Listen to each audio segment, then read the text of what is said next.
It Yo, usually permaban that guy who just said that Rich is 5'2". Yeah, he's only 5'1". I'm gonna fucking beat the shit out of you next time I see Yeah, you. yeah, dude. Dude, we've never even talked to Lupo. This is like the first time we've gotten to hang out with Lupo, and you're embarrassing Yeah, me, welcome dude. to the show, dude. You're embarrassing me for my friends. Come on. Yeah, exactly. Dude, have you guys ever actually like gotten to hang out or chat No, before? not Or is this really, not at all. No, I think not this is really. probably the first time. Damn, that's actually crazy. I think that Yeah. that's the first time that this has ever happened on the show, that we're kind of chatting with somebody who we've never really had a chance to talk to. Because I feel like Lupo, you and I have maybe talked on like Twitter very briefly, like once or Yeah. twice, Yeah. and that's it. I mean, I guess at that point the same goes for me and Asmon then, because they're a Yeah. little back and forth every once in a while. Literally anytime I tweet about WoW, I anticipate Me to the like it or reply. something like that, or to enable it. So yeah, Yeah. dude, you are 100% an enabler. That's what I have to 2T. do, right? I mean, that's my job. It's part it's of like it. I'm trying to break free from an addiction from years Yeah. ago, and Zach rolls back and he's like, You sure you don't want some more? It's a little bit? Yeah, I that's got right. some. That's right, exactly. That's the way it goes, man. Complaining about WoW too is like setting up like a full ritual circle with like candles and everything, and then all of a sudden Yeah. Zach just appears, just like, yeah, fuck yeah, dude, that shit fucking sucks, dude. Like, yeah, Out dude, of I'm thinking about nowhere. getting back into WoW. But like, yeah, the game sucks. And like, I feel like telling people that WoW sucks actually makes them want to play the game more, because it probably makes them nostalgic of whenever they used to play the game and they thought yo, it sucked. game is fucking trash. I cannot Yeah. wait to get on tomorrow. It's gonna be so good. I hate it. Yeah, exactly. I've been there. Did you just leak like another OTK announcement? No, actually I didn't, because remember I told them to change the name? So like we had an announcement for our org, and it was like literally called like OTK Nick announcement, and none of my chat even noticed it because they weren't even really watching the stream. They were just like sitting there listening to it. And, Yeah, for it some, just went for right some by. reason, we decided to name all of the Discord chats about top secret information, Yeah. just exactly what that top secret information was, and then perfect. leak them on stream every single night. We haven't had a single announcement get announced the proper way, but it looks like everything's all set up and ready to go. Everybody's Somehow here it for the is, first yes. time. Everything's Yeah. taken care of and good. That's pretty quick. We're only 5 minutes late, which is early for Allcraft. So Exactly. for anybody who's here for the first time, who's never had a chance to watch Allcraft before, welcome. This is a show where we complain about World of Warcraft for a very long time, but recently we've started to have more and more guests on the show who maybe are outside of the community, maybe play a different game, maybe are longtime WoW players, or maybe have a different take on what needs to happen as we head into the next expansion. That's exactly what's going on today. We get a chance to actually talk to Lupo, kind of see what's been going on in World of Warcraft in the background. Obviously, it's kind of a thread that connects a lot of different people on Twitch together, and also start to see what needs to happen in the expansion for Lupo to maybe be playing it a lot more. But there's a lot of stuff that we kind of want to ask you, having this be the first time that we've gotten a chat. I think we just kind of could start as well with what your journey really has been in gaming, and how you kind of moved away from WoW, why you constantly come back to it. Okay. For anybody that doesn't know me, I'm the Fortnite guy that you see in all the ads whenever Asmon hits the ad button. That's me. You all know who I am. You've seen me a billion times. Don't act like you haven't, all right? Don't give away my strategy. I'm still trying to blame it on Twitch whenever the ads play. Yeah, 100%. Yeah. Yeah, 100%. Apparently my audio and camera are out of sync, which is just funny to me, so I might leave it that way. We'll figure it out later. Yeah. No, but so I'm the youngest of three. I've been playing games for a super, super long time, ever since I was little. I remember when I was like 5, playing Duck Hunt on the NES, the little blaster, gray blaster, all that stuff. And I had every Nintendo console all the way up until the Xbox came out. And then I got one of those for Christmas, played Halo like fucking crazy. And that's actually how I met a lot of my friends in college, is from playing Halo. And at the dorms we were at, you could just plug the Xbox in to the jack on the wall and then like look for LAN games. And that's how I literally met a bunch of my friends from college, which is really cool. Oh, After yeah. that, We had to do that with the little sync box back in the day. Yeah, to get the 2 Xboxes. Oh my god, that was so fun. And Halo 2, right? Yeah, it ended up being like a giant pain in the ass sometimes if people didn't Yeah. have their stuff set up right. You wanted to punch your friend in the face because like, it just change the settings. Just fucking change the settings and we can play. Yeah. And then eventually, like, I graduated from college and I had like a job and everything. And I actually only started streaming because I wanted to try and help a friend grow his channel. Yeah. because he was like really good at Call of Duty, and then we started playing Destiny. Destiny was like the first actual game that we played. But during that time, so before that, let's talk about WoW, when WoW entered my life. Mm-hmm. Freshman year of college, it was Maradon. That was when I started. That was when I made my very first character. Okay. And don't judge me on this. Back then, I didn't really, I didn't pay What a whole year ton was this? of it. This was like 2006, 2007. Okay. All right. And dude, you can't judge me for this. I played a hunter. But, It's a good new player class. All right. Okay. All right. but okay, listen, don't judge me. All right. That's That was fine. first character was hunter out of the gate, and then eventually when Burning Crusade came out, that's when I started going deep. And played. That's when I rolled my mage, which now has probably like 450 days played on it, something like that. It's a lot, but not as much as some other people. I actually asked him, how much time do you have on like your main? Over 1,000 days /played. Fuck you. Are you kidding? No, like literally, it's over 1,000 days /played. I checked today. It's 1,093. Chat, am I casual? You just tell me if I'm a casual. It's not like I could take it. Holy shit. And I have alts too, by the way. Yeah, I don't even want to get into that. Yeah, Good yeah. Lord. Well, but I mean, that doesn't surprise me because that's like WoW has been your main thing since you started streaming. Pretty much, yeah. I mean, I suck at Also, FPS, okay, so he boosts his character / playtime by always being logged into, and he's not actually at it the entire time. Like, if actually you true. ever look Yeah. if you look at Asmon's Discord, he'll literally be logged into WoW, and then he'll be texting you and be like, "Yeah, dude, I'm eating chicken and jerking off, bro." And it's like, wait, what? Why are you logged into the game? Well, no, it's because that was the meta. Is like you eat food and you're watching something on the other monitor. He's not wrong, Rich. Yeah, and then you're just waiting for a rare spawn to spawn because like you feel like you're not wasting your time if you're waiting for a rare spawn. You feel like you're being productive. I mean, you got 40,000 people in chat. They're all literally doing that right now. Yeah. Why with this on the y'all know you're doing it. It's on the left monitor. Yeah. You got WoW on your main screen. Yep. You're just sitting waiting for spawns. Yeah, exposed. I see all of you. Just so you know. I actually wonder if there are people that go to my stream that don't even know what I look like. They It's just like- pop it up in the background. Yeah, It's like, they have no cool. idea what Asmon even looks like. It doesn't even matter. I like the ones that fall asleep watching your stream and then they watch my stream on accident. They're my favorite, dude. Yeah, then you It's can my just entire spam them with stream. ads and they won't complain about it. Yeah, I just run the Gillette ad with, Yeah. with Lupo. I'm just saying. It's a good I just one. want to say hi to chat as much as I can, man. That's the Yeah. reason the ad is there. I mean, honestly, for you, if you run an ad and it's just you, I mean, that's Is it free really an stream ad? time. Yeah, exactly. Yeah, it's not an ad. It's just like, hey, it's still me. It's a weird 30-second segue that I'm still in, and then it just goes back to normal. Yeah. Yeah. Do you think like maybe people don't even realize that it's an ad and they're like, wait, why is he just randomly talking about Gillette? What the hell? What's going on Why here? did he The State start Farm. shaving? Yeah, what is this? So okay, so World of Warcraft. I started playing BC. I was pretty invested in it. Okay. And that's when I met a bunch of my my WoW friends Right. that I still talk to consistently. But it wasn't. I wasn't like hardcore. 10 hours a day every single day. We weren't doing that yet. That actually hit around Cataclysm when I think I server transferred to Scylla and ended up in a guild called Casual. And we No way. Yeah, what? That's like my whole. That's actually where I rated. So I was Nath and then server transferred to Scylla with like Warloots and all those guys. For real? Yeah, yeah. The fuck? Oh That's my god. actually Okay. crazy. I haven't heard of anybody playing on Scylla in such a long time. Yeah. Yeah, I was with Brethren and then was in Casual through all of Wrath. Cataclysm. And we were like a top 25 US for a lot of that stuff. And surprisingly, just Damn. before that is when a couple years before that is when I started dating my now wife, and she decided to stay with me through that. I just gotta say, that's real love right there, dude. Wow. It's like she knew that dedicating a lot of time to it was important to me, and so she never tried to change that. That's like sorry, I don't mean to get super sappy, That's but a that's always keeper. been 100% because it was like you like Yeah. playing video games, you like playing WoW. This is the thing that you got, that I'm not going to try and change who you are or what you're trying to do. And so she's like, yeah, go ahead. And so for almost the entirety of that expansion, I was like full send after dinner until like 1 a.m. every night, hardcore, doing everything that I could every single day.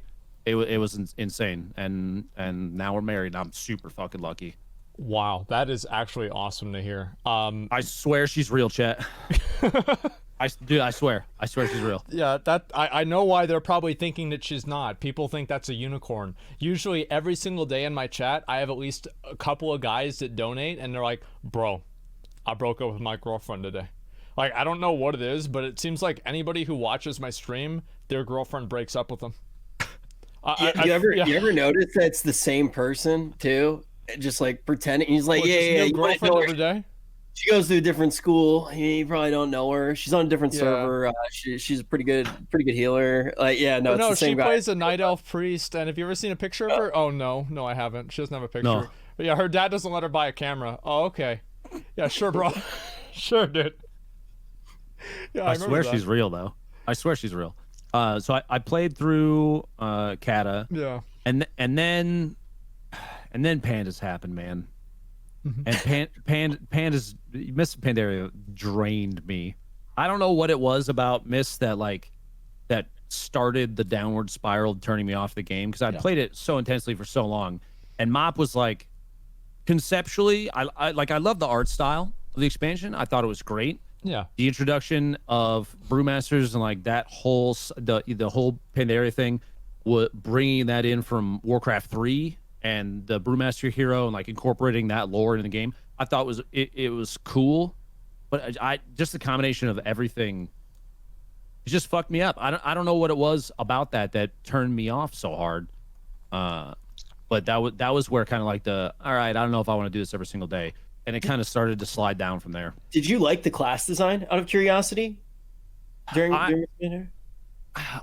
miss like skill trees where you had to put your points in. I know a bunch of them ended up just being arbitrary because you were everybody was gonna take 5% additional crit every single time anyway. Yeah. Like I get that, but that maybe it was the illusion of choice slowly starting to go away, kind of made me feel like it was.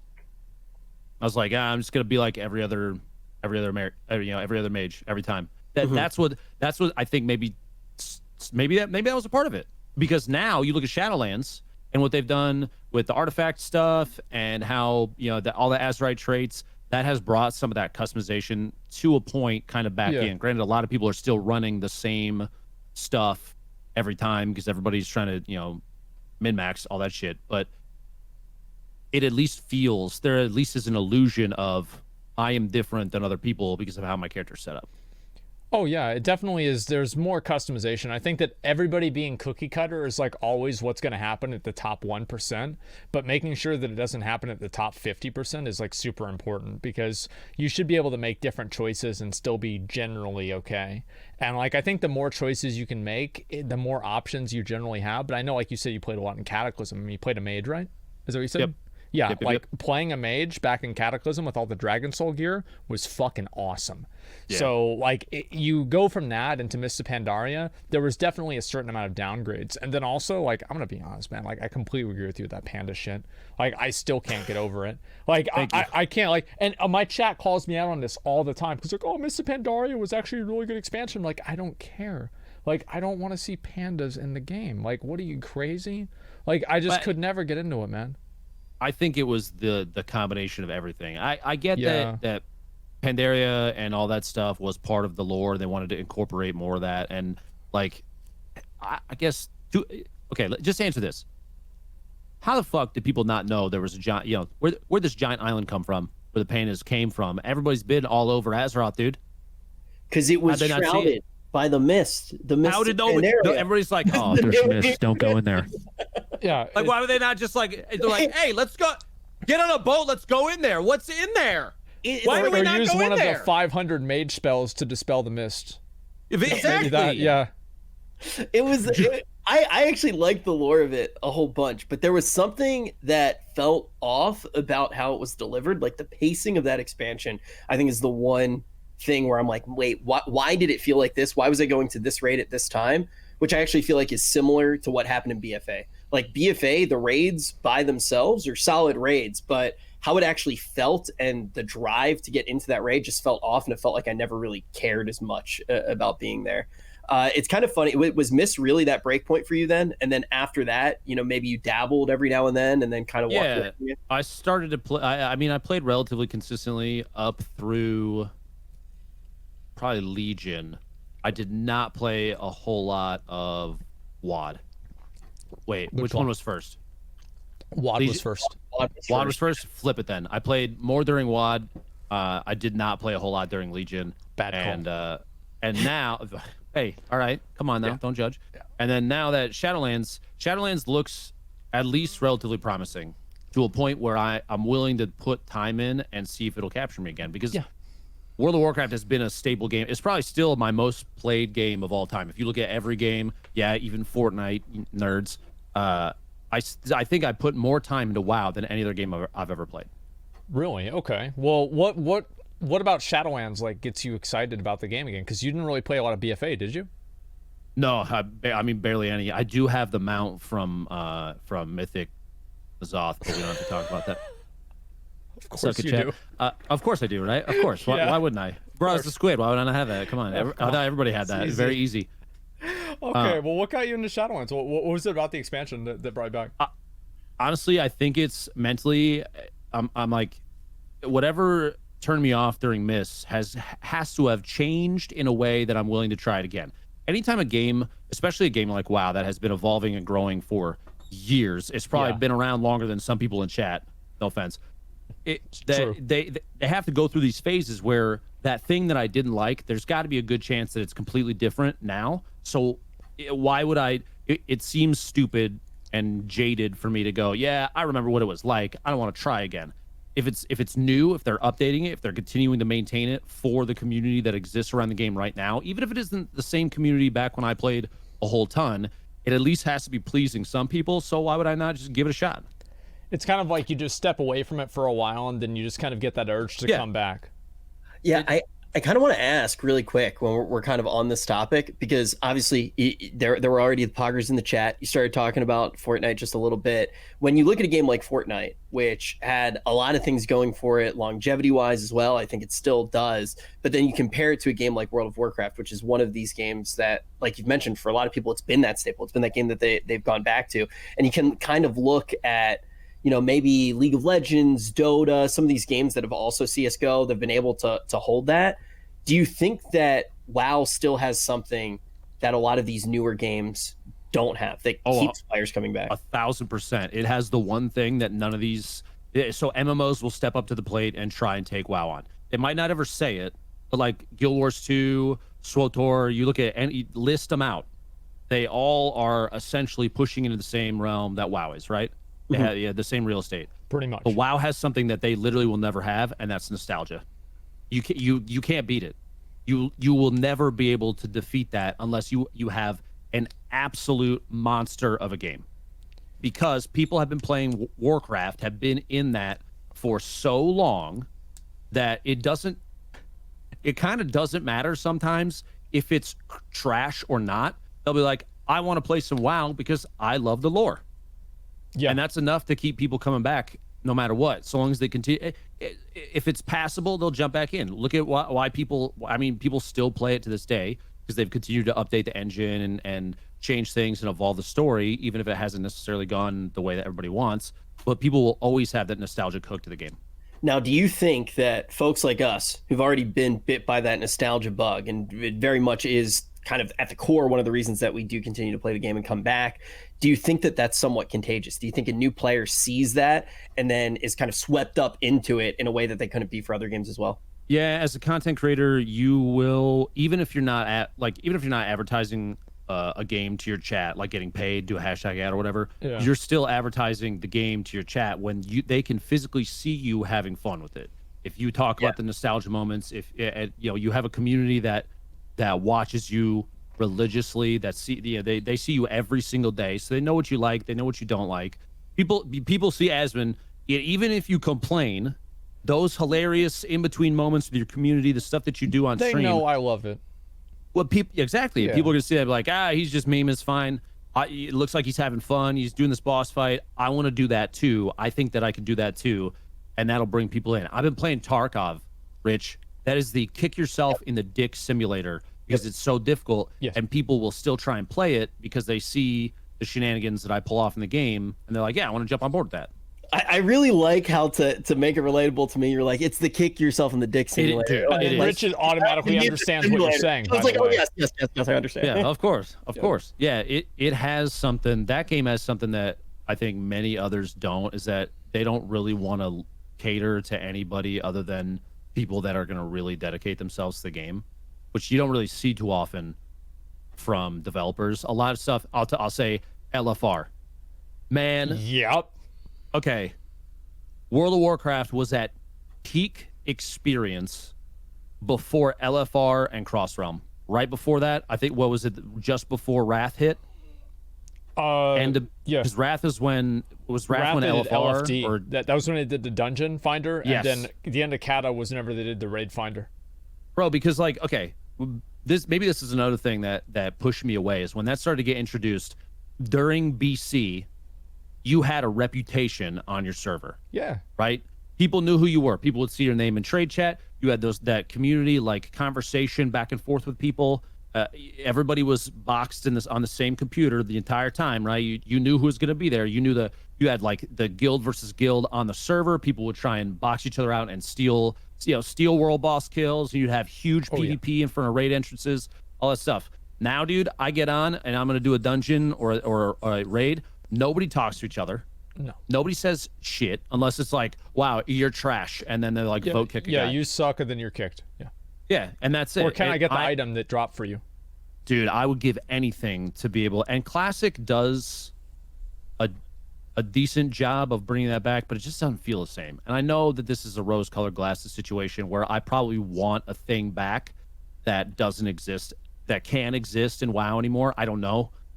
Maybe that's pessimistic of me, but that was one of the best parts of the game, was knowing that when I got on, if I could say some dumb shit in trade chat and people would laugh or like reply, and you could get little banter scuffles. Yep. Like that community feel, I liked that. It You know was what's special, and it was like you would invest yourself in it. It's like you'd see the same dumbass posting in trade chat. It's like I always said that if in trade chat people aren't complaining about politics, that means that the game sucks. Because if they're complaining about politics, that means that they're content enough with the game that they can complain about something else instead. If they're not talking about it directly and they put their attention to something unrelated. Yeah, I exactly. see that, yeah. It means the Well- game's kind of special to them. Think about it this way, though, and I've brought this up in the past. You look at that moment in time when you were in trade chat spamming anal thunder fury, anal rupture, right? You're going off, and You've been on my server. Okay, good. yeah. I got very reported much. for that, by the way.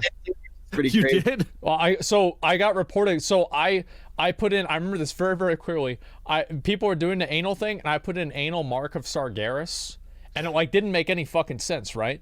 And so somebody reports my ass for this, and I actually contest the report. And I say to Blizzard, I'm like, what did I say that was wrong? They're like, it was a sexual reference. I'm like, is anal sexual fundamentally? They're like, no. I'm like, well, then what does anal have to do with marks of Sargeras? They're like, okay, fine. And they took the action off my account. I actually lawyered my way out of that at 17 years old, and I Holy lawyered my shit. way out of getting actioned on an anal joke, man. Back in 2007, I remember that Easy very clap clearly. anal joke. Yeah, Man, that's Wow. crazy. those were the I think days, they man. bad for you because the anal joke was so terrible. They were like, They're man, like, this is awful. Can we ban this player? Yeah. We don't want him to even try again. this guy He is- literally could have gone with any other. He could have gone with Pummel. Very easy. Yeah, He chose Mark of Sargeras. What the fuck's wrong with this guy? yeah, anal pounding, and then they finally had the achievements, and people started putting achievements in there too. It was like, oh my god. Yeah, the it same got children. really, yeah, it got very depraved, Yeah. very, That very was- quickly. That was very bad. But one of the things that I feel like was really going on during that time was people weren't used to having this shared online space, right? And Yeah. we were like moths to a light. All of a sudden, you could just log onto the game, do absolutely nothing, not achieve anything in the day, but you were there, and it felt really cool. You were in Yeah. Oh yeah. you were in Stormwind. It didn't matter. You were in a place. I feel like now, and this is something that I don't think happens in the World of Warcraft community nearly as much. It's way more in like when Fortnite was absolutely exploding, in shooters in general.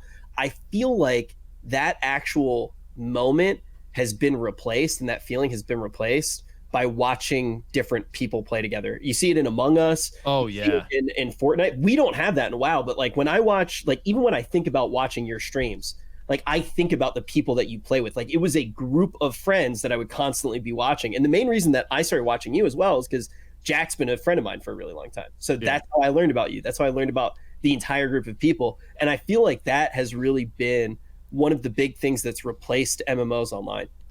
Yeah, there's definitely a dynamic of you look at Among Us, you said, where you never thought in a million years you would see those 10 streamers together in one group, all making fun of and killing each other in this game. And it's all banter and everyone's just laughing. And typically, now there's the other side of this I'll get to, which is kind of crazy.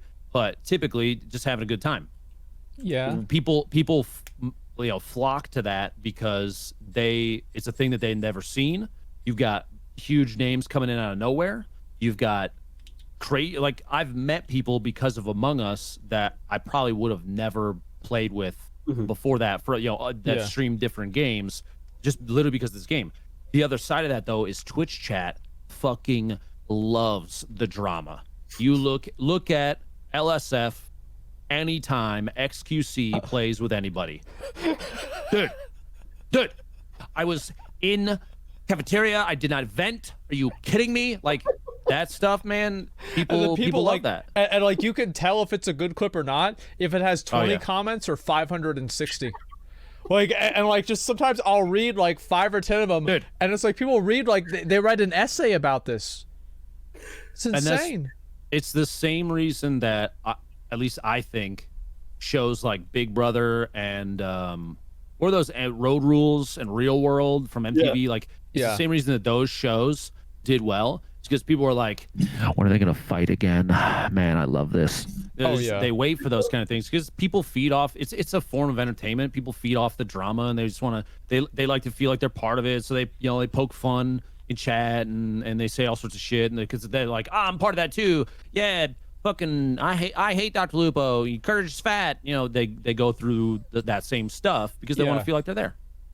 Well, that's exactly it. I mean, I think like also just like kind of having people that you never would have expected play together. It's like almost back in the 90s or the 80s, whenever a movie would come out and it had like 2 like actors that would, it's like you'd never think you'd see like Danny DeVito and like Arnold Schwarzenegger in a movie together. So you kind of just want to go and watch it just to see how those 2 guys interact with each other in the movie.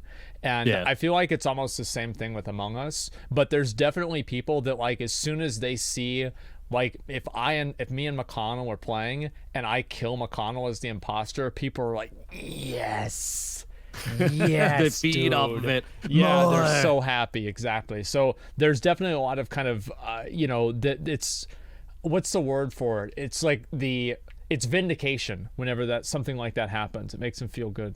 Okay, let me ask you a question then. If that's the reason, if Among Us has grown the way that it has because of the collaboration aspect of it, and there's 10 people, what's stopping you guys from doing a similar thing in WoW to harness that? Because I can only imagine what like a raid would look like. You're doing a 10-man, you got 10 content creators that all have big communities, and we poke fun at each other the same way that we would in Among Us. Well, you want to know the funny thing, they did that though. Like recently, Soda and them did that with the Project 30, and it went really well. Really?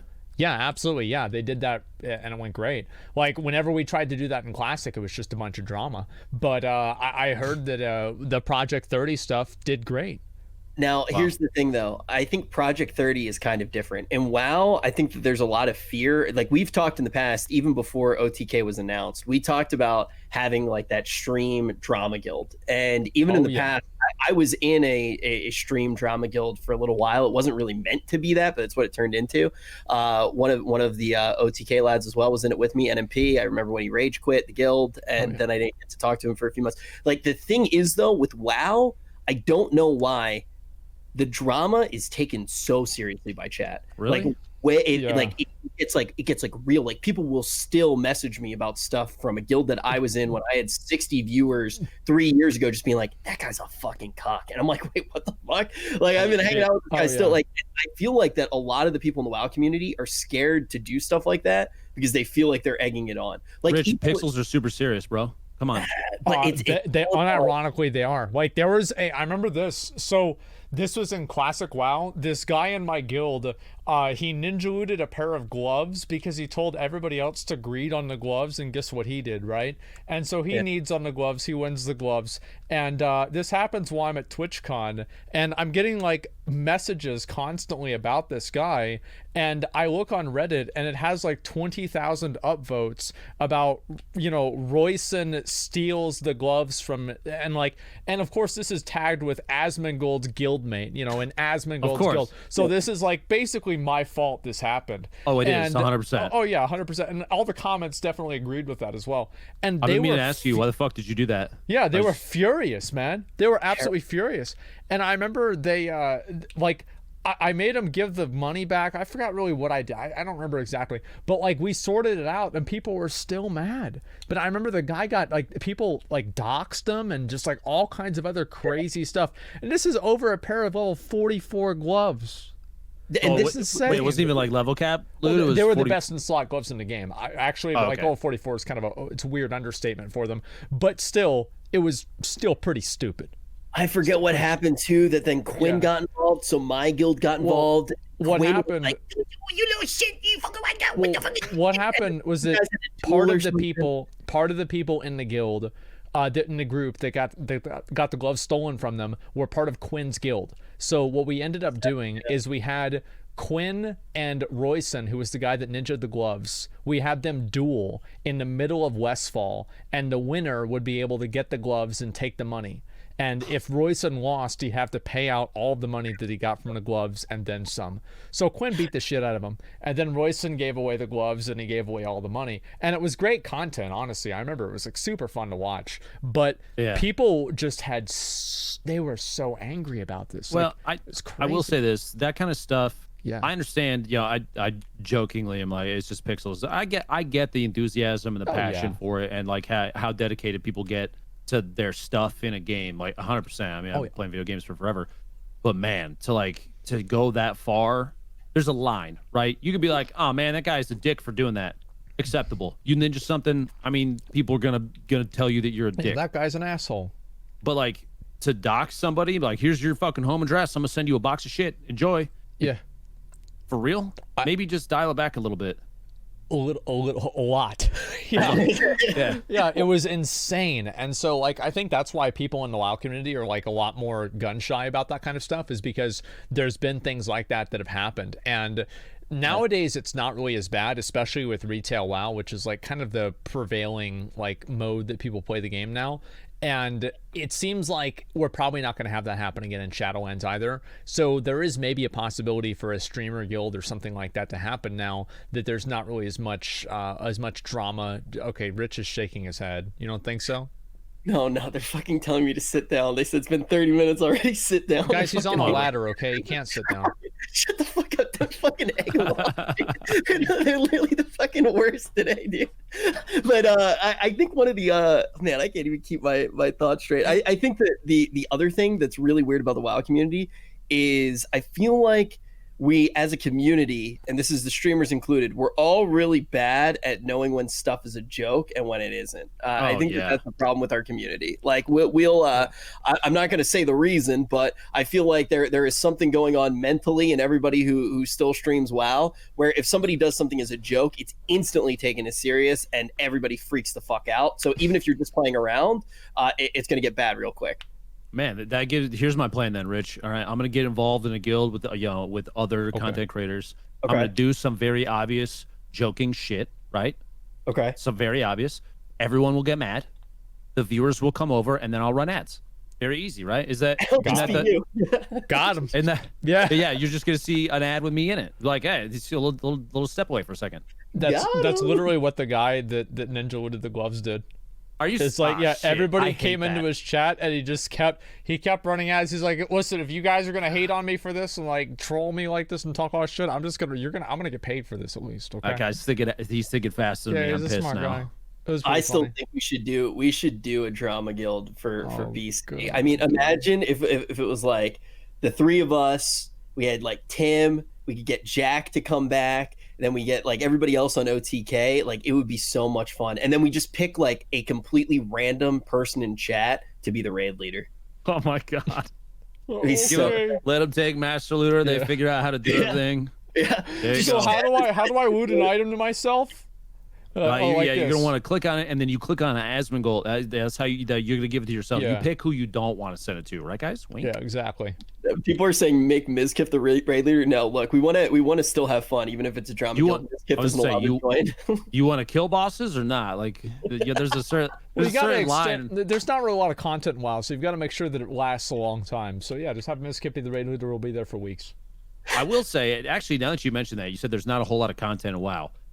MMOs, I think, are, in my opinion, one of the more challenging things to stream because it oftentimes is the same grind of the same dungeon multiple times. Every week ends up being the same pattern of the same stuff until you get everything that you want. So as a content creator, you probably have to have, man, you got to talk to your chat. That's got to be tough. But like you have to be able to have a conversation that's captivating for people that they want to watch you do a thing. It's like, oh yeah, Asmon's on and he's fighting Mechatork again and he's not going to get that mount again. He's going to open up the box. What's going to be in the box, guys? Oh god, what's going to be in the box? And this is like the 280th box. Oh, we didn't get it. Nothing. 281 guys, 100%. Let's go. We'll try it again.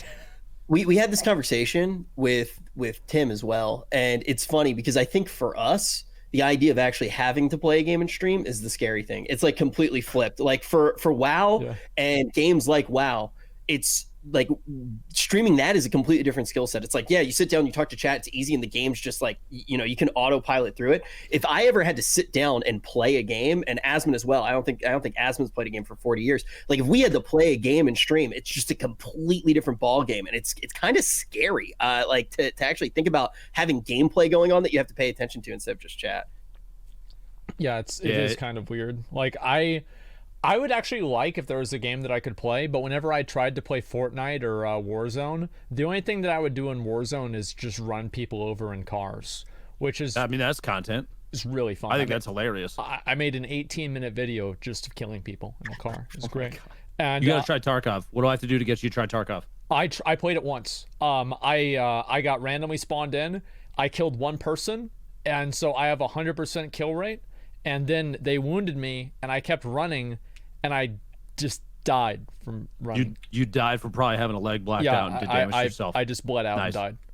I offered him $500 or maybe even $1,000 to play Genshin Impact, and he wouldn't do it. Okay, we got to talk about Genshin then. Oh no. Yes, we do. So what's stopping you from Genshin Impact?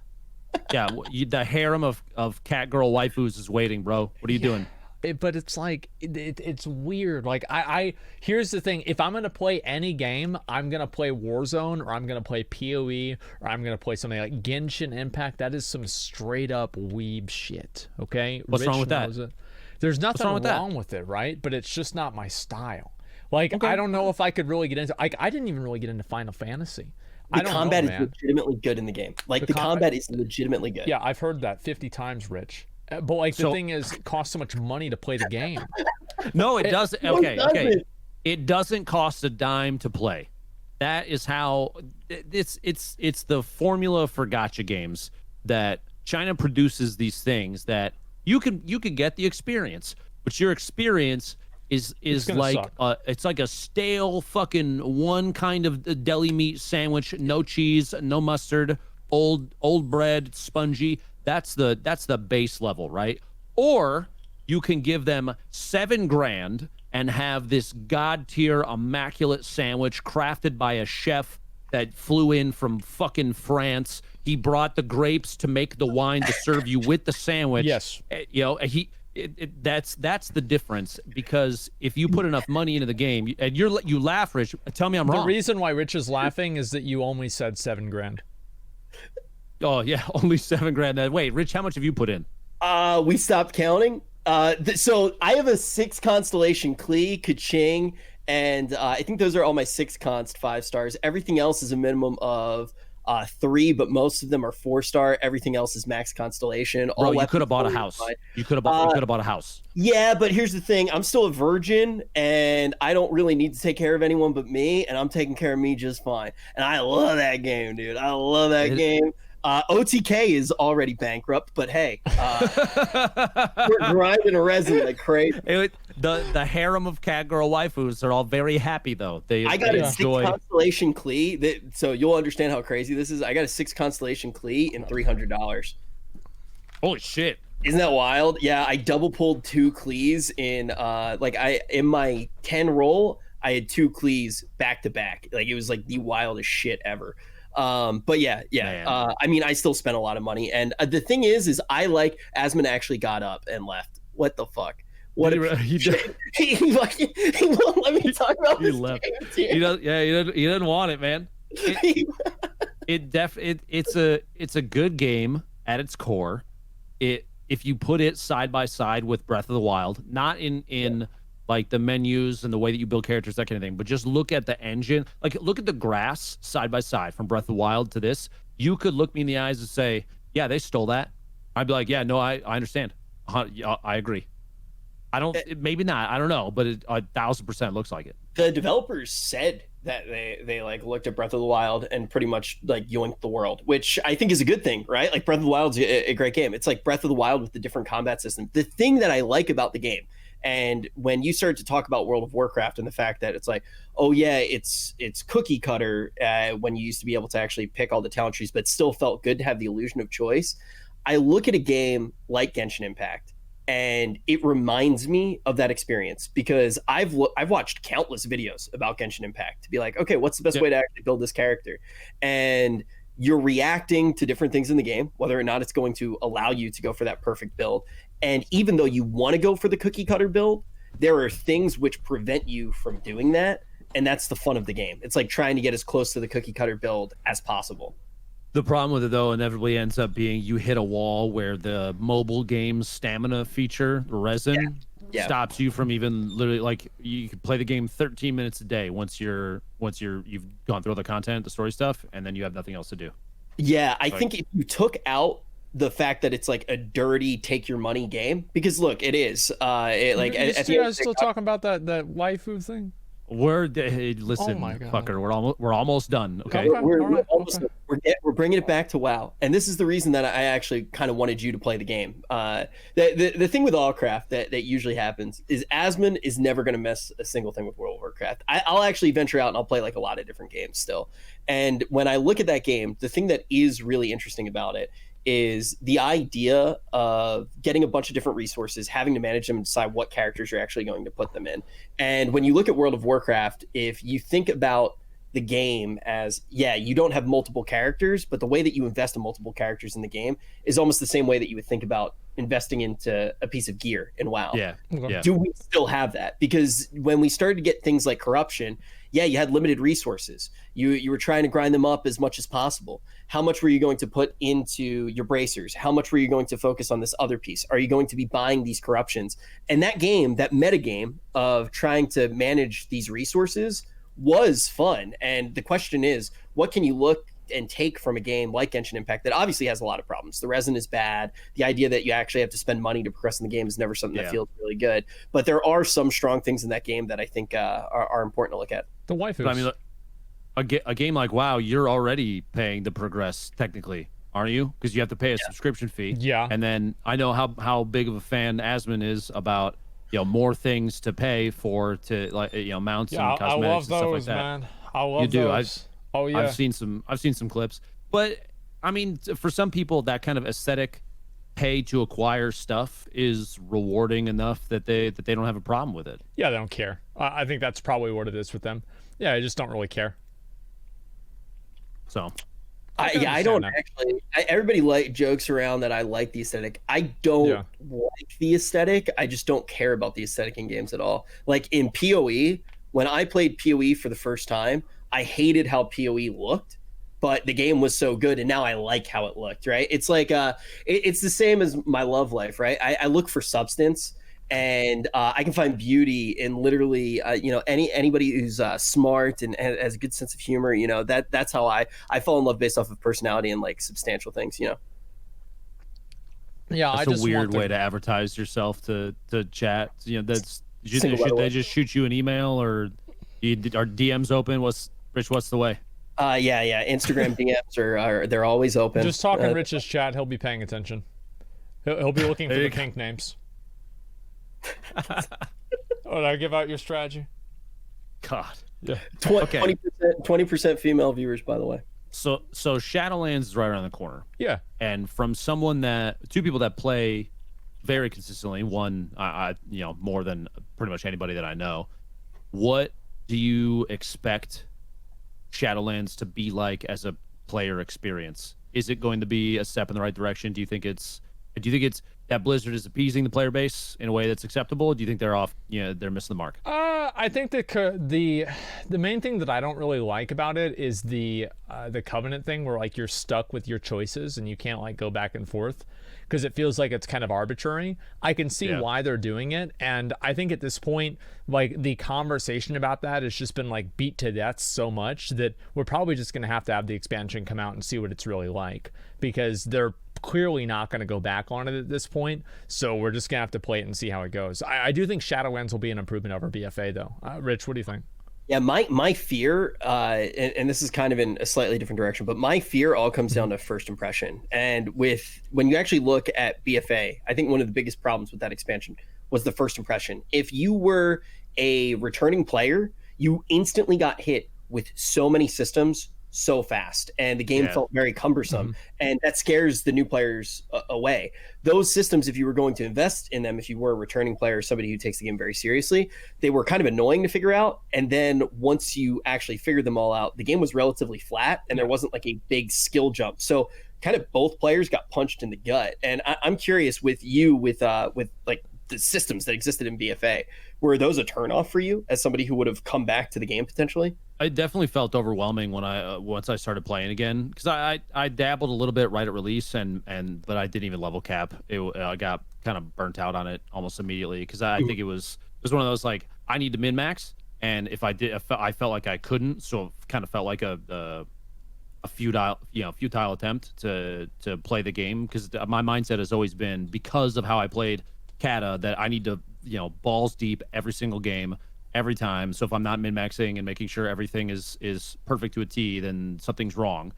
And doing that can be really draining. It could be, you got to have some stamina, man, to last through playing a game like that, because you have to put in so much time every single day. To a point, the casualification of some aspects of that is good, because I think the last thing a lot of players want, from what I've seen in my chat, is that it being a job is a turnoff. It feels like you're like, all right, I just got home from work, time to log in and do all my dailies for 6 hours and do this dungeon and do all this stuff, and I got to go look for these 12 different spawns. They only spawn in these locations, and they're only up for it's like a 12-minute respawn timer. Exactly. You're like, well, I got to go to work again just when you got done with work, and that sucks. That's you don't want that. You do want, though, a system that rewards players that dedicate their time, because you want to make your hardcore audience feel like they've gotten something for being hardcore. And well, more companies need to be okay with exclusive things that only the top 1% can acquire. Aesthetic stuff like that, 100%. where like I have to be, if I'm putting 500 hours into getting this one achievement that rewards a mount, be okay with that. Players don't have to have every single thing. They don't have to be able to get every single mount. Be okay with that system of rewarding the people that go nuts. Well, yeah, because it makes those people feel good for their time that they're spending in the game. Like, that's one of the coolest things, is like getting some really badass item and then going to town and then everybody being like, oh, wow, this guy's got this cool item. And the thing is, like, a lot of people get to have that experience if they really spend their time dedicated towards getting one item or another. And I think that the idea that only like a small amount of people get to ever have that is probably not true. Like, everybody gets their time in the sun. And the problem is that, like, everybody... If everything's just super easy to get and like just completely random, it doesn't feel as good. But I completely agree with you. Like, removing those exclusive rewards and like giving everybody like basically everything in terms of like raid rewards and that kind of stuff with like LFR, etc. I think that absolutely devalues stuff 100%. Yeah, and I say this coming from a player that at one point was a very hardcore every single day do all my stuff player, that now I know that if I do start playing WoW again, I won't be able to get back to that point. So I'm literally saying it's okay to have stuff in the game that even I physically can't acquire. Yeah. I do not have a problem with that, so long as it's not like some as long as it's not pay to win style mechanics where like you have a thing that makes you be able to do more damage than someone who doesn't have it because you put a million hours in the game. That kind of unbalance isn't necessarily the best thing to do, because that'll piss off players that I want to feel effective to the same point as other players that go all the way in. But having like this mount of this color only exists if you have every other glad mount and you've put all this time into it, and then you get you're the guy that gets the thing. Capstone rewards. I don't need to have that, dude. That's fine with me. Give that to the players that deserve it, because they go absolutely crazy on the game.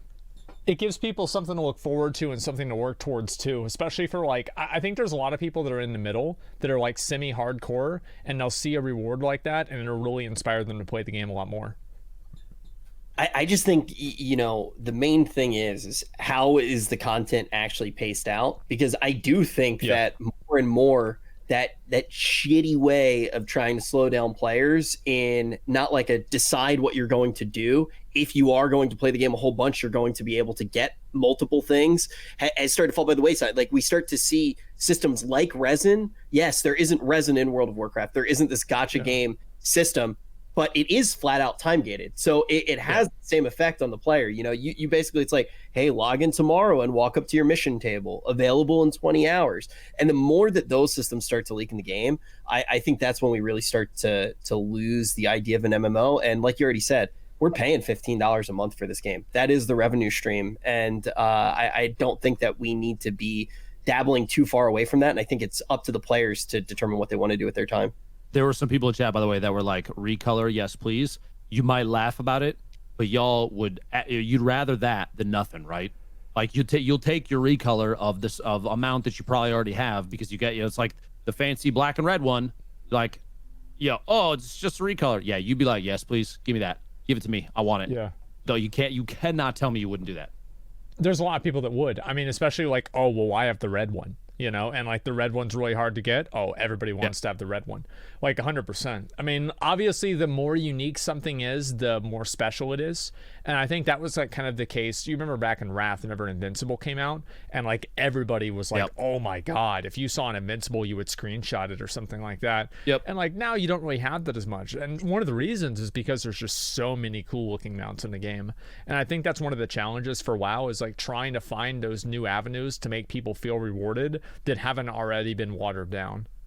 So after a certain amount of like you said, different crazy looking mounts, how long before they just put like a flying dong in that you ride around, to really just shock the player base? Because if you've done everything else, you got squids and dragons and sky snakes and all sorts of like weird stuff. Where's the dong mount? Yeah, why not? Did you say dog? No, dong. D-O-N-G. Dong. Dong mount. What's giant that? Dong, Rich. You don't look it up on look it up on stream, Rich. Yeah, wait till you go on stream to look it up. The Vietnamese dong equals 0.000043 United States dollars. I don't know. Damn, that's cheap. I heard over here it's like $20. Okay. Yeah, never mind. Oh, now he's interested. You look at him. He's digging in, dude. Yeah, wow, that's crazy, huh? Make sure you turn safe search off. Oh, my mom doesn't let me do that. Oh, okay, that's a good idea. It's a good mom. Why are these boys kissing? Okay, Rich. Anyway. Yeah, all right. So anyway, about Shadowlands. Do you really care about the lore at all? Lupo at all? Do you give a shit about that?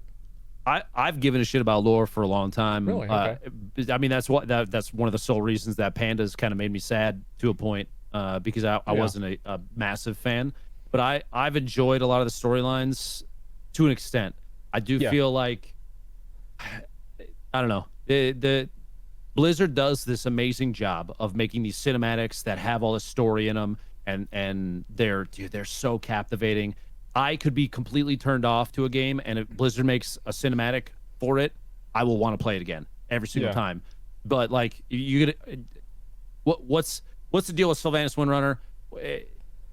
Why have I not been given the opportunity to just take to kill her? They have, in my opinion, like a power creep issue with some of their cinematic sequences where she could do certain, like she ripped the Lich King's helmet in half, but had an issue with fights previously in the cinema. Like, where is the line? What actually can she do, and what can she not do? That kind of thing makes me frustrated sometimes, because it reminds me of like DC Comics. There's instances where the Flash gets his ass whooped, and then there's also a comic where he literally outruns death. What do you make up your mind? Which way is Superman's the same thing, and Dark Side and all of that. Yeah, I think it's all like theoretical, and it does seem like it's kind of based off of what's happening at that exact moment, and there isn't like a defined power level for everything. It does seem kind of weird, and especially with Sylvanas, where she just got more powerful, but the people didn't see it because it happened in quests and kind of like behind the scenes, and so for a lot of people it's confusing. I'll say it right now. Fuck Sylvanas. Go on. Say more. Dude, that character has actually ruined the fucking story for so long. I legitimately read all the lore, watch lore videos. Yeah. Like, I like the lore. The lore brought me back to the game when I originally stopped playing the game. It was like the thing that brought me back.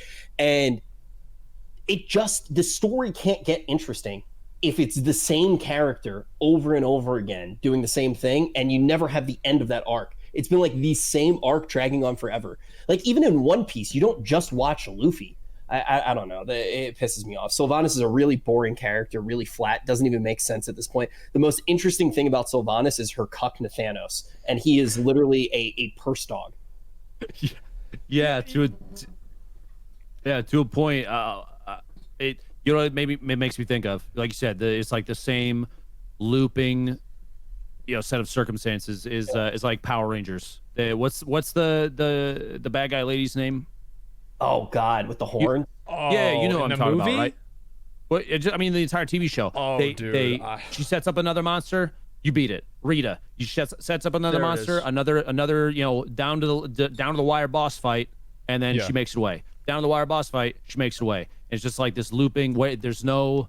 I think it leaves the player base feeling like they're getting blue balled because they don't get the completion of that story yet. And if they don't wrap that up with a nice little bow in Shadowlands, I think people will be frustrated because, like you said, Rich, there's like I might not hate her with a passion that you seem to, but I do feel like that storyline needs to be some finalization applied. Well, yeah, it's kind of the exact thing that you just said. It's like when you look at so many bad TV shows, it's like what's the reason that they're bad? It's because of their revenue stream. They need to be syndicated. So nothing can actually happen in that universe because you need to be able to jump in at any time, right? That's why Monster of the Week episodes became so popular for so many TV shows. You look at something like The X-Files, you look at something like, I'm not saying X-Files is a bad show. It was one of the first shows to do it right. But you look at something like The X-Files, one of the ways that they make sure that the show can be syndicated is you have these random episodes where there are no stakes in the universe. They do it in Star Trek, they do it in Supernatural, and then ultimately in Supernatural, they stop relying on that and they just have this weird brother incest thing. I don't know. Chicks seem to like to watch it. I don't get it. But that's what WoW's turned into. They're scared to finish any storyline because it seems like they don't have Chris Metzen to make the new ones anymore. So they're like, we're just going to keep going back to the same thing. Nothing can ever happen in this universe. You have a new expansion and we just get the same story over and over. They go with the Dragon Ball Z route where either one of the two Dragon Ball Z routes where one, it's like you come home from third grade for 3 weeks and they play the episode right before they kill Frieza. I remember that drove me crazy. And then they could do the other thing where Goku dies but he's not dead and he comes back, and then he's alive again but then he dies again, so he has to come back again, and like you just have the same characters over and over and over. Like they're doing that with Shadowlands a bit with like Uther and maybe Arthas as well, but we'll have to see what happens. I do think that like Rich is kind of right though, is that the people's attachments to the characters does probably make them feel like they're less able to take risks with them. Yeah, and I mean, you did bring up the fact that Chris Metzen is not there anymore, and so maybe a writer refresh. Maybe they're trying to get to a point where they feel like they've completed the storylines that were beginning with Chris, and so they can finalize that stuff and then start on their own path. They're gonna try and find a way to wrap it up. Like I said, Shadowlands might be the answer to that. Who knows? Because only so much has been revealed about what's going to happen. Obviously, they're going to keep a lot of that stuff, close to the chest because they don't want to leak. You don't want to ruin the plot of a game before it's even out, right? but you also want to give writers an opportunity to like start these new storylines and build new characters and do their own thing. I had actually made a suggestion about this back when Classic came out because of the shift in writer employee, like who is actually doing the writing. What if they, instead of taking Classic and going down the path of, PC re-release, Wrath re-release, what if they just were like, you know what? Instead of this thing happening and Burning Crusade being the next expansion, we're going to make an entirely new expansion, a brand new story. It's going to be, you will label it as an alternate timeline, an alternate universe, and then you literally can play something completely different to the way that retail WoW went. Not everybody's going to be on board with that. I totally understand. But if you're trying to get people an opportunity to like play something new and you want a well-written story, give them something new to do, Chad, shut up. You mean know what? You mean what? You know what I mean. Not what, not, yeah. Like, Warlords of Draenor, infinite timelines. Hooray! No, I mean, fuck all that. Yeah. And you go a totally different route for the second expansion and let them do a different story. I would have liked to see them do that. I think a lot of people would have, but the problem is that I think so many people had such little faith in them doing it right. They felt like they couldn't do it with people being behind them, which is disappointing. Yeah, it's kind of one of those things too, when we get in these positions where we start to feel like we're losing faith in the team and everybody's like, oh, we should make WoW 2. WoW 2 would be pogging. It's like, it would be made by the same people who are making WoW right now. Yeah. So same mistakes, would they just happen again? I do think with the story though, when they did the overhaul, I'm not sure if you read it, Lupo, but when they did the overhaul right before Metzen left and they did the books and they started to write Chronicle, there is so much good groundwork laid down there. And I'm sad that they didn't use it as much moving forward. It seems like they're starting to rely on it more and more. But when you look at the idea of these kind of forces that exist in the universe, each force has its ultimate power and there's overlap between the forces. If you went that classic plus route that you started to talk about, it seems like each expansion could be focused on one of those forces in a very clean way. And we could dive more into what the universe of World of Warcraft really means, which I personally find exciting. It will be a cool opportunity to see what they do with it, to give them a chance, like you said, to get a better, maybe more streamlined thing. I know, like I said, I know that a lot of people will not be on board with that because they're like, my WoW is this way, so I want my WoW. This is a story that's already happened. I don't want to go back. About. Yeah, exactly. Yeah. That literally, yeah, you're right. What my suggestion 100% goes against their formula of this is what we think. This is what I remember. I want to play that. I like that. And so if you break away from that, obviously there's gonna be people that wouldn't be on board. I understand that, but like, I'm not a writer. I don't have all the best suggestions in the world, but at least it's something rather than having people just be frustrated with the story. And like you said, you don't like the way that Sylvanas and all that's going, and you feel like it's wasted potentially, where they could be doing something more elaborate, more thought out. There's a chance to do literally anything, Yeah, I definitely agree with that. So I think that it is also important to keep in mind, you start to talk about these things that are going to really bring new players back to the game, which is something that all of us really want who still care about WoW. And we talk about the lore being something that I think it's important, that's easy to digest and something that if you've been paying attention, obviously adds to that. But at the same time, if you are a new player, you're still going to be able to figure out what the heck is going on. I do think that the game's done a somewhat better job at that recently. I think that maybe this expansion in particular started off a little bit slow and kind of had a bit of a boring story. But when you look at the Bwansamdi shit, like that was super cool, I feel like, for new players.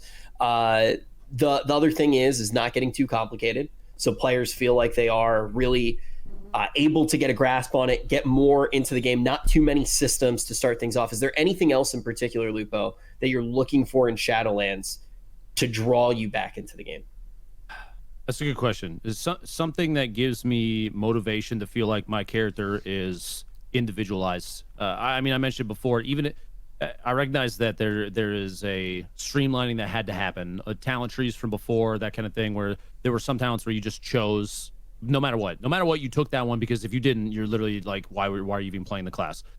But being given the chance to customize a character and build it in a way that makes it feel separate from other things, the homogenization that oftentimes happens with balancing in literally any game. You look at any game, any shooter, it ends up happening. Any MMO, it ends up happening, where after a while, people complain so much about these imbalances and nerfs. Man, the repeated nerfing kind of sucks. Making the player feel powerful and allowing them to be powerful is always a good thing.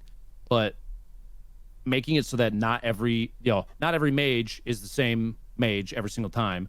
The other side of that, though, is the nature of min-maxing, and people are going to theory craft and do all the simulcraft DPS stuff, and it is difficult to hold on to that in a game like WoW without having it get lost, because there's always going to be those people that try and maximize no matter what. I mean, I was one of those people for a while too, trying to always be on the cutting edge, because you're trying to like push more push higher DPS, even if it's by like 0.5% than the raid before, that kind of thing. So having something like that would be nice. Yeah, it's always one of those things where, like, I think Blizzard tries too hard to keep, like, these super min-max, like, sweaty guys in line. I don't think it's really that big of a deal for most people.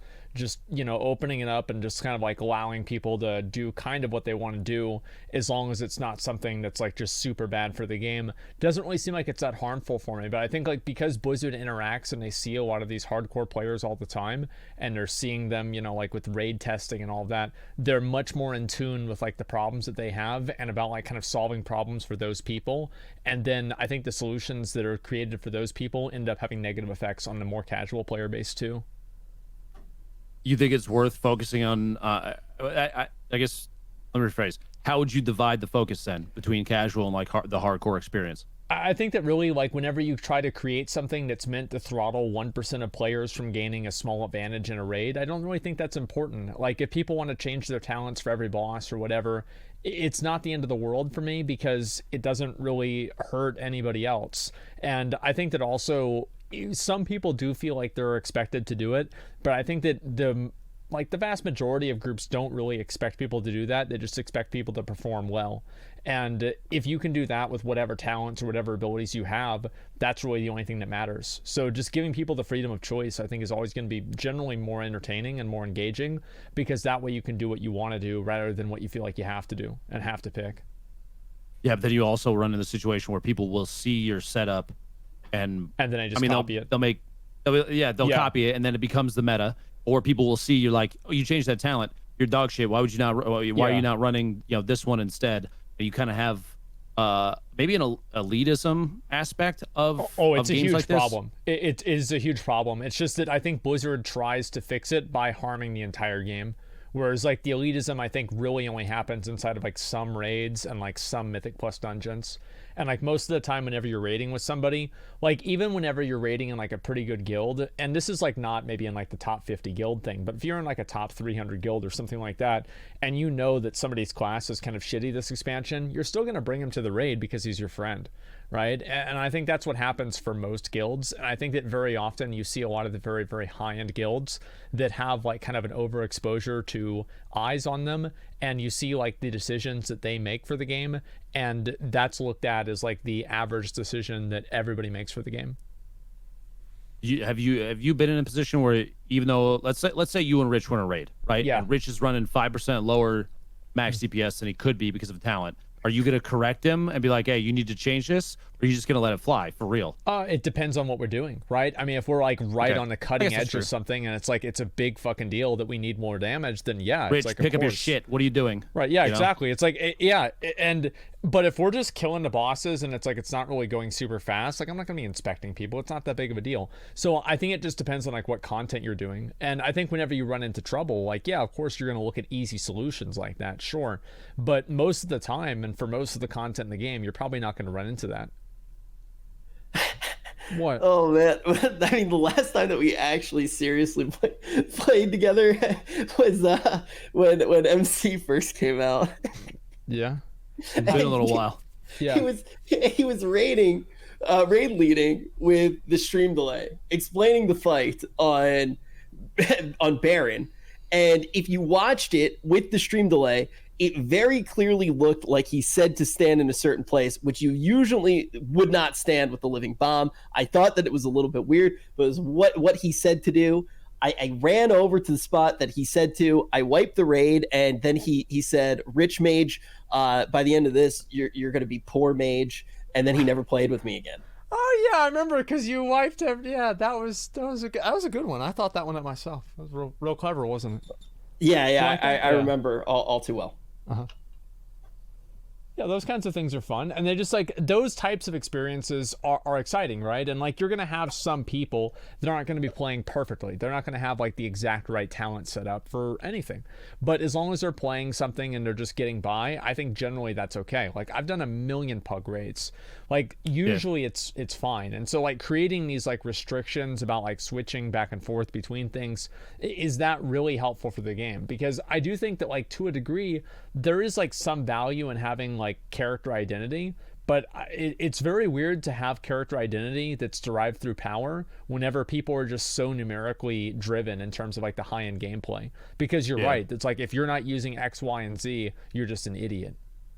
That happens all the time. Yeah. Transmog has done a good job of giving people a level of individuality, even if you do end up seeing the same mages running tier 6 every single time because they want the spikies and the little lightning balls on their shoulders and shit. Yeah.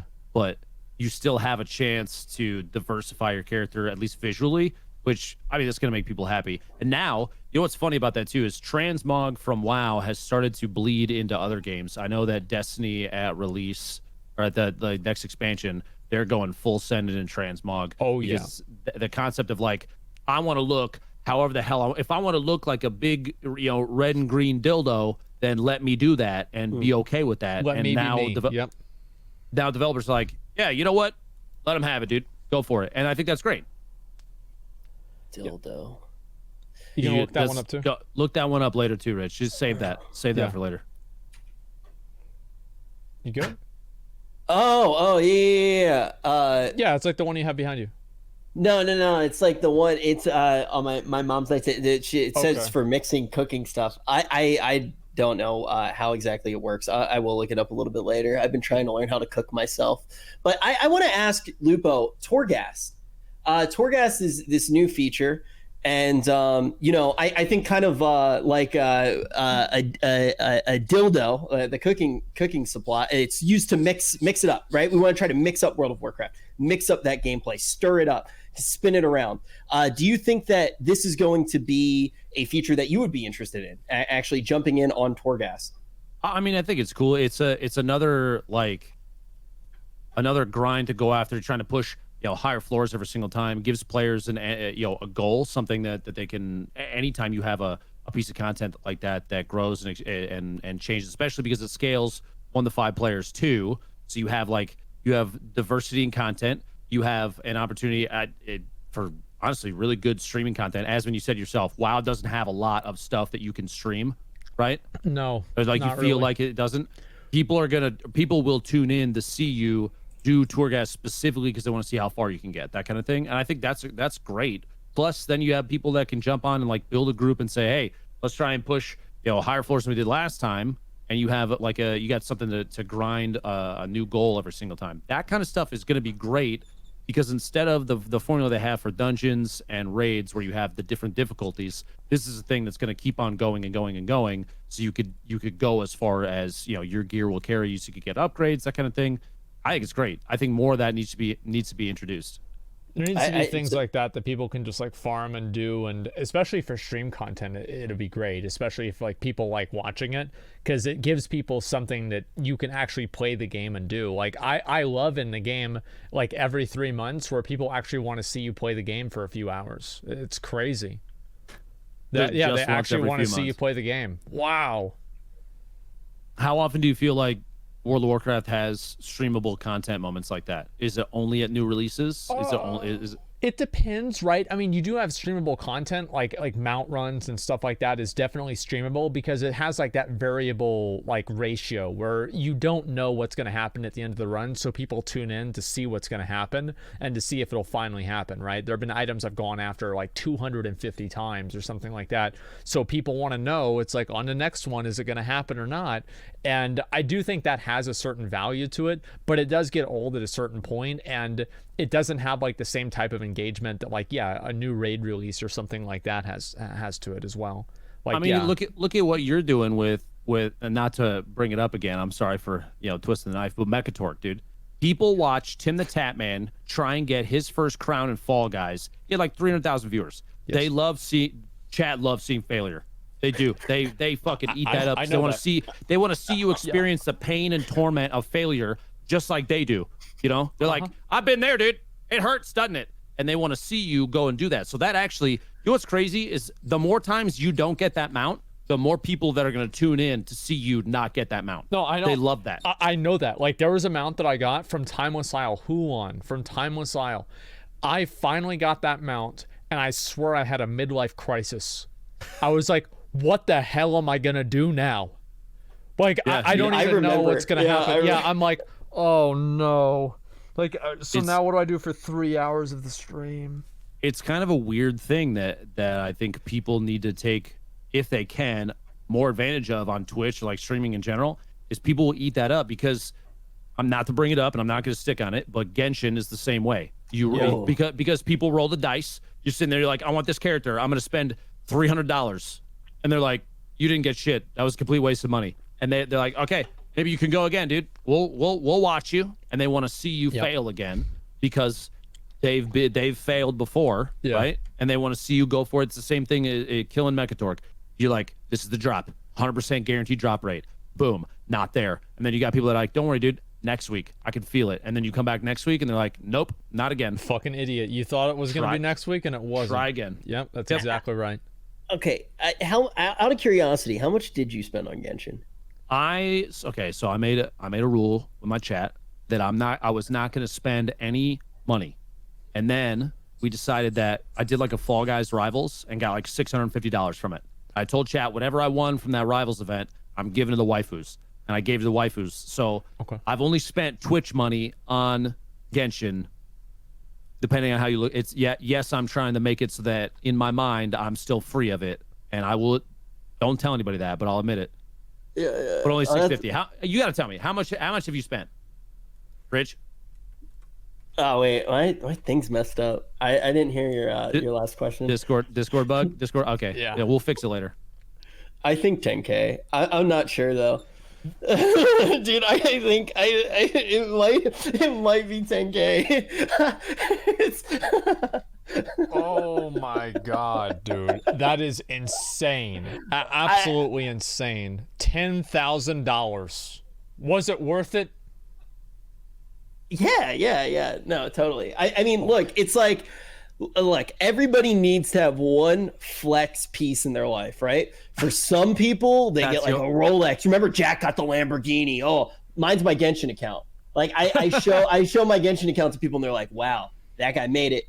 That guy made it." Huge. And then, at this point, I think it's a very good game. And with the amount that I've invested into it, I'm pretty sure that I'm a shareholder now of MiHoYo. And I could see the game going places. So being in at the ground floor of a brand new company, I'm very optimistic. Stonks are rising very quickly. Wow, those board meetings must be intense, dude. Yeah. Oh. Major investor. All right, what's your flex thing then, Asmon? If is this his Genshin account? I don't need trash pile. Yeah, well, look how much garbage I have. No, I don't know. I don't have a flex thing, honestly. I really don't. Like, maybe the amount of mounts that I have, but my mount collection sucks now because all I do is watch videos. So it's like, and they haven't been dropping. I've been getting unlucky. So like, what is my flex thing? I don't know. I don't know. I just show up. It's all I need to worry about, man. Yeah. What happens if I get on, go kill Mechatork, and get the drop first shot? What do we do? I wouldn't be surprised. Honestly, I wouldn't be, because that's my luck. That's exactly it. That's just what happens all the time. I have a completely off-topic question to World of Warcraft that I've just always wanted to ask you, Lupo, and I've never had a chance to. Really quick, because guys, right now I already do see a lot of people starting to send in questions. Yeah. If you guys do want to ask questions, you can go ahead and use the hashtag Allcraft, and we'll be answering them in a little bit. Or you can just tweet it at us. We'll try to take some from the chat as well. We'll do that in a few minutes here. But I do want to ask you kind of how you started casting. Was it just because, Fortnite was getting popular and you had the opportunity and you liked it? Or was it something that you wanted to do beforehand? So it kind of fell on me out of nowhere. We used to do like the joking MLG shoutcasting and PUBG and Fortnite. You know, if we would die and we're watching a teammate, that kind of thing. You and your friends dick around and you commentate each other's stuff for fun. And from doing that with Tyler and those guys, Ninja had his Ninja Vegas event, and Golden Boy and Jack were supposed to be the two guys that were going to commentate that. Golden Boy couldn't do it, so Tyler asked me. It was I think kind of on a whim. He's like, "Do you want this opportunity?" I was like, "I've never done it. Sure, might as well." And out of nowhere, I'm put in front of 400,000 live viewers because he did the first LAN event technically for Fortnite was in Vegas. That's actually how I met Jack in person the first time. I'd never talked to him before that, so we were introduced to each other right then and there. And then Epic watched that, obviously, because it was their first big thing, and they were like, "We really like what you did. We thought that your style was perfect for Fortnite because we don't want it to be too serious, but you're knowledgeable about the game because I played it nonstop during that time." And so things just kind of lined up. And then the summer skirmish stuff, I did E3 and all that, and they just kept asking me to come back because I was consistently playing. I understand why they don't have me doing it right now because I can't consistently play Fortnite. The audience for the game dropped off. It was, when a game is new and everybody plays it. Yes. And then after a certain amount of time, and it varies depending on the game, the scope of the audience narrows to the remainder of people that still want to consistently play it. For Fortnite and me, it's just not a good match anymore because it's largely a younger audience, and my audience is older because I'm old as shit. I saw the invention of dirt, and so in terms of gaming, and now it just has changed, right? So it's not a thing that I can consistently stream anymore because you get people stream snipe and they clip themselves killing you and immediately tweet it at you 15 times and DM you on Instagram, and I'm like, sick. I've died to a lot of people. I don't remember you, but you don't want to be that guy, right? So I started playing other games. That's why I play Tarkov now, because the only people that play that game are masochists. So it's my people, man. Boomers. Yeah, boomer games. Yeah, feels good. WoW's the same way. I mean, I think my average audience is it's 24 to 35. There's almost no kids that watch my stream at all. So if I'm telling people about some cool new game that came out or something about Fortnite, nobody even gets it. Nobody has any idea. It's kind of sad almost. The game is still fun too. Yeah. I've played it off stream in the last month. It just is such a different group of people, and like any game that has a competitive aspect to it, and everybody in chat will know what I'm talking about, when it starts to hit its stride and is people are starting to fall off, and the super good players, I was gonna say try hard's that's bad. It's not. Trying hard is important, but those players that go nuts and play it every single day were the only ones left. I was getting little Andy was cranking his Taj Mahal on my head in 3 seconds when I would shoot him and hit him for 7 damage, and then he'd one pump me from the sky and do an emote, and I'd be like, well, back to the lobby, boys, here we go again. Yeah, that's what the game is for me now, because I can't keep up with those kids because I don't play enough. Yeah, and it's just different, man.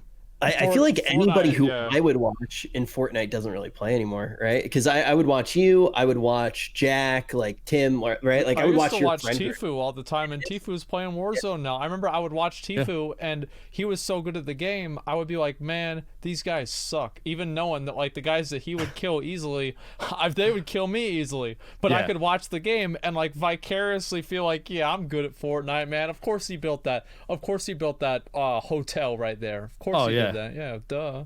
And it was great.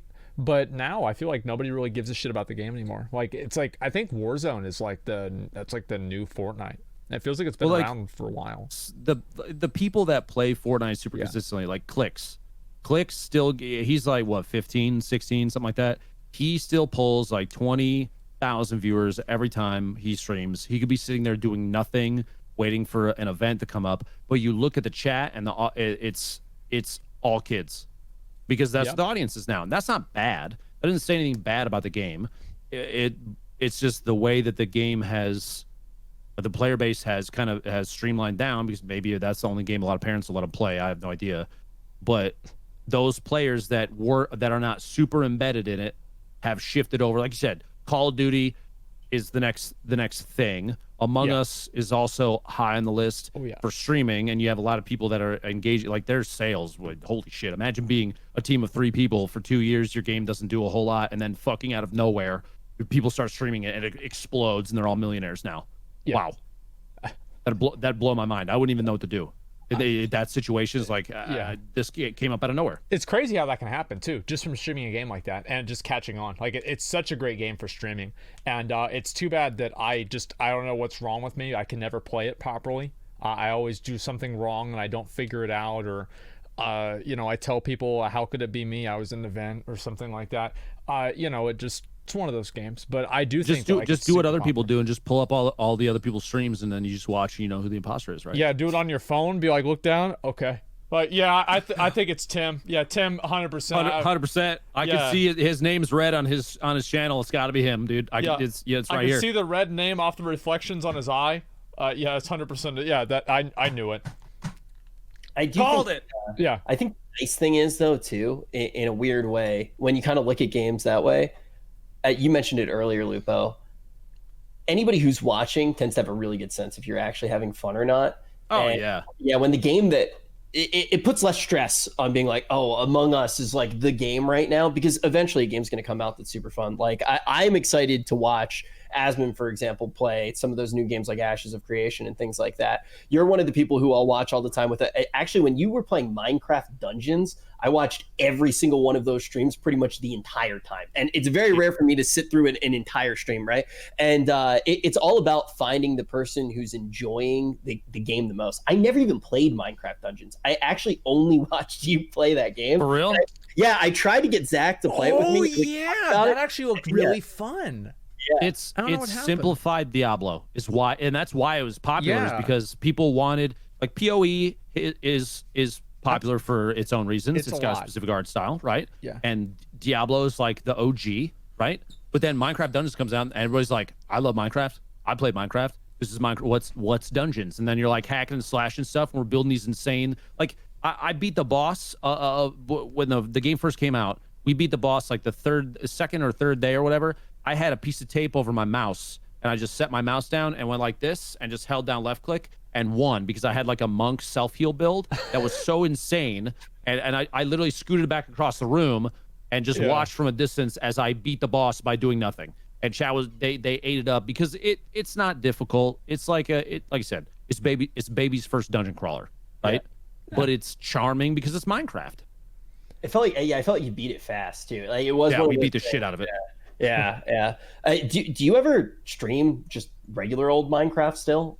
I have an entire hardcore solo playthrough on my YouTube, because when mechs came out in Fortnite and everyone wanted to flip a table, everyone for some reason everybody's like, I want a game where you could build. Let's go back to Minecraft, and everybody jumped back on Minecraft. So I started doing this solo hardcore playthrough, and I built like a castle wall and all this elaborate stuff, and people were like, why are you doing this? I'm like, why not? I have nothing else to do. If I die, the world gets wiped, whatever. But I was building this elaborate shit just for fun, because Minecraft gives a thing. I was actually talking about this morning.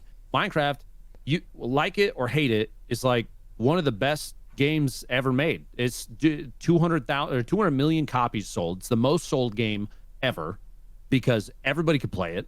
You could be creative in it.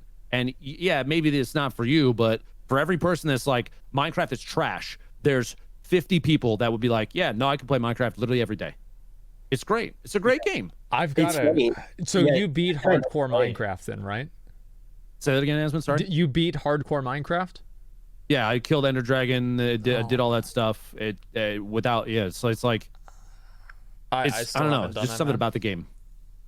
I need to do that. I feel like, yeah. I mean, like, I played it for the crazy thing is, like, I never really played Minecraft for whatever reason. It didn't appeal to me, and everybody started doing hardcore. So I did a run, and I actually kind of enjoyed it, which was something that I didn't really expect. Yeah, it was cool. You should do it. Oh my god. Yeah. I still think so. I have like a 2-3 day head start on you, right? Because I was doing the thing with Quinn when Quinn and I, whoever lost, was gonna shave their head. whole thing, and we both lost. Yeah. So I have like a little bit, like every now and then chat would give me like a little bit of information, but I still don't know much about the game. I still don't actually know how to like fully beat the game. I would give you a 3-day head start and make a bet to see who can win first. I think it would be a lot of fun. All right, yeah, I'll give it some consideration. So there's dudes that there are people that speed run the game, right? Oh, and there's yeah. a couple different versions of speed running. There's one that's random seeds, you don't know anything about the map, and like glitched or glitchless, because there's some stuff you could do to trick it. But this is the craziest thing to me, is there are people that have found seeds that do specific seed speed runs. I think the world record for killing the Ender Dragon from the beginning is like 3 minutes and 20 seconds. Isn't that wild? That's completing with the seed. Yeah, because they know exactly where everything is, and so they go like directly to a village and get all the right materials, then go to the Nether portal and go through there and get the Eyes Vendor and go directly to the underground, the dungeon underground to find the end portal, jump right into it, shoot through, use beds to kill the Ender Dragon, and jump out. And they're like, boom, beat it. It's the wildest shit I've ever seen in my life. You should watch one. Okay. Wait, you I've kill got to the see dragon with beds? Yeah, in the end or the Nether, when you try and sleep in a bed, they don't let you sleep in those areas to like reset the clock to make bad guys not spawn, because bad guys always spawn. So when you try and sleep in a bed, it explodes like dynamite. And so you put the beds in a spot above you and use line of sight. You jump up and sleep in it. And when you're falling back down, it blows up. And if the Ender Dragon is on it, it takes TNT damage. But you do 9 bed sleeps to kill the Ender Dragon. You don't even need a sword. You don't need anything. Yeah. That's what killed Quinn in that one clip when he tried to he listened to chat. That actually makes a lot of sense. Oh, that's wild. Yeah. Oh, man, yeah, that's so sick. insane, man. That's absolutely so insane. That actually makes me want to play the game. It's so crazy. ridiculous and nutty that makes me want to play the game. Yeah. Like you can play in so many different ways that there are so many different things you could do with it. That's why it's good content. Imagine you have a streamer server. I think Jack actually did this, Rich. I don't know if you saw this or not, where they would like PvP against each other and like mess with each other's buildings and try and kill each other and stuff like that. That whole thing is crazy. Yeah, he did it with he's done it like more than once. I remember like the first time he did one, it was with like Hex and all of those guys, like a lot of the Call of Duty guys were on a server, and that was a lot of fun to watch as well. I'm gonna start diving into some of these questions here. Really, people have been sending in. A lot of people are asking questions about Destiny, actually. Yeah. So one of the first questions is, does Lupo think that Destiny has a chance of reaching a popularity level similar to an MMORPG like WoW? So right now there's been weird rumors about Matter. Have you seen that? No. So there's like this quote unquote leak about a game called Matter that Bungie's working on that's supposed to be an MMO looter shooter kind of thing. I don't know. I don't know that they're going to go down the same path, because my impression from what they've said is Destiny 2, the goal is to make it the same way that World of Warcraft is. WoW has this, like, it has a lineage, right? You've been playing the same character, doing the same, doing these raids, this new content, but there's always this continuity of, that's my little no mage that I've been playing the whole time or whatever, right? Yeah. They're trying to do the same thing with Destiny, and I think if they lean into the MMO side, which they're doing more and more every time, I think they have a chance to do that.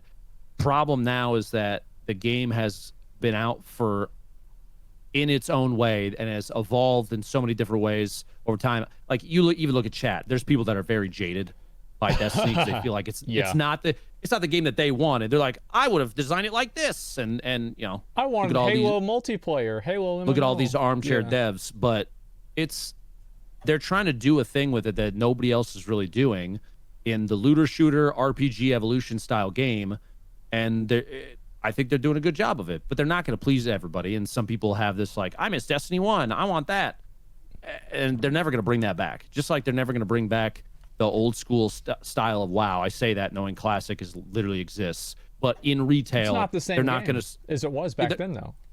Yeah, it's true.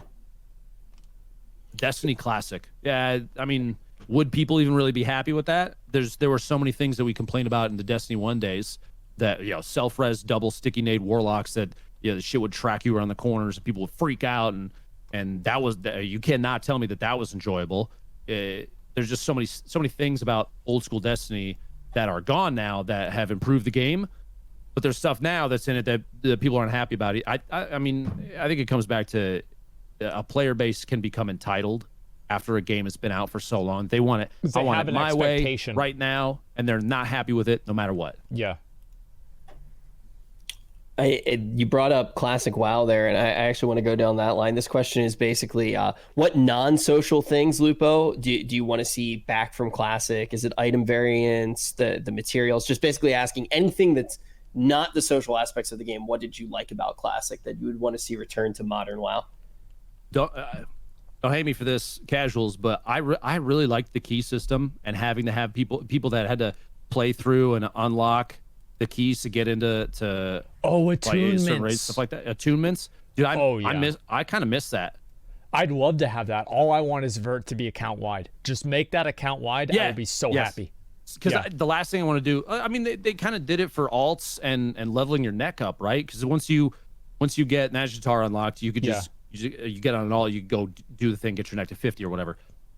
Bringing back attunements, but in a way where, like you said, you get it completed, done on your main.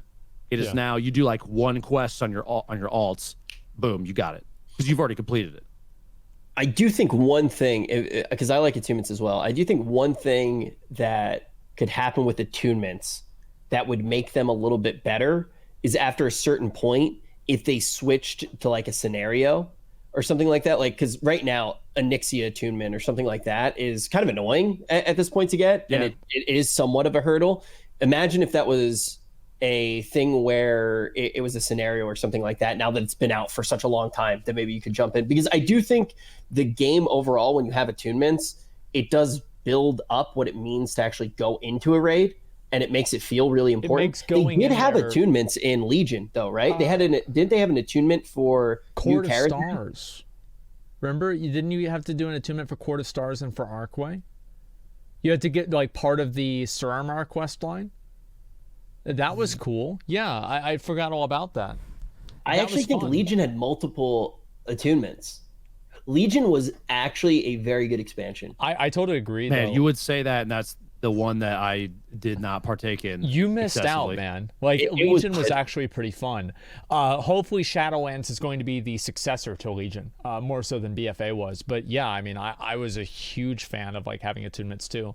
Like the old BC attunements, holy shit. Like you had to figure all that stuff out. Did you ever see the chart for that? It's wild. Yeah. I mean, I went through it, and it was a clusterfuck for people that didn't know like, you didn't put a lot of time into it. And I get that it can be a deterrent for people. Let me explain too. The reason that I like them so much is, one, it felt like it gave you a feeling of completion, like you satisfied all these things. You're like, I earned this, the ability to go in here. The other part of that is, for a storyline to make sense, you got to have the stuff put in front of you. And there are games that have suffered from, you have this big boss at the end of the raid or whatever it is, right? But you never saw them. You never interacted with them. You didn't hear a lot about them until it felt like it was too late. You're like, who the hell is this guy? Why am I killing you? Why do I have it? What's the issue? Yeah, where'd this guy come from? He's just here now? Who are you? Exactly. Yeah. And so that does, the incorporation of the story into what you're doing is important. And I think that the attunement process does help with that. You don't want to make it a huge like undertaking for players, man, that you piss them off and send them away, right? Because they're like, I don't want to do all that stuff. I'm not going to worry about it. I'll go play, Hello Kitty Island Adventure. Good new content there, Pog. Yeah. But it did do a good job of making the player feel like they were part of the world. What is party animals? There are a bunch of questions about party animals. I don't know what it is. Isn't that the ragdoll physics fighting game? Isn't that what that is? I don't know. I've never heard of that game before. You haven't? Pogging. Yeah, there were like a bunch of questions like, are you excited for party animals? Yeah, if you haven't seen it, go look it up. It's like you could play it like as a corgi and like a dinosaur, and you beat the shit out of the other animals. And there's like one of the maps is like a submarine, and you push the other people off into the water. It's gang beasts, but all right. I'm gonna look that up right now, man. Yeah, that sounds cool. Yeah, for sure. It's the same kind of game as any of these others. It's like a party game for streamers that would do really, really well if it got picked up in a big way. Because like you know, Tin and Tap Man, Cashy's hands. You beat the shit out of him as a corgi and chuck him off in the water, and everybody laughs. And he's shouting at you, and then the same thing happens. The next round, that kind of thing. I can see it. People love that. People love that. Yeah, I will definitely download and play that for sure. Rich, you see any more questions? What Rich if is busy. Blizzard- He's cranking Genshin on his phone right now. Yeah, probably.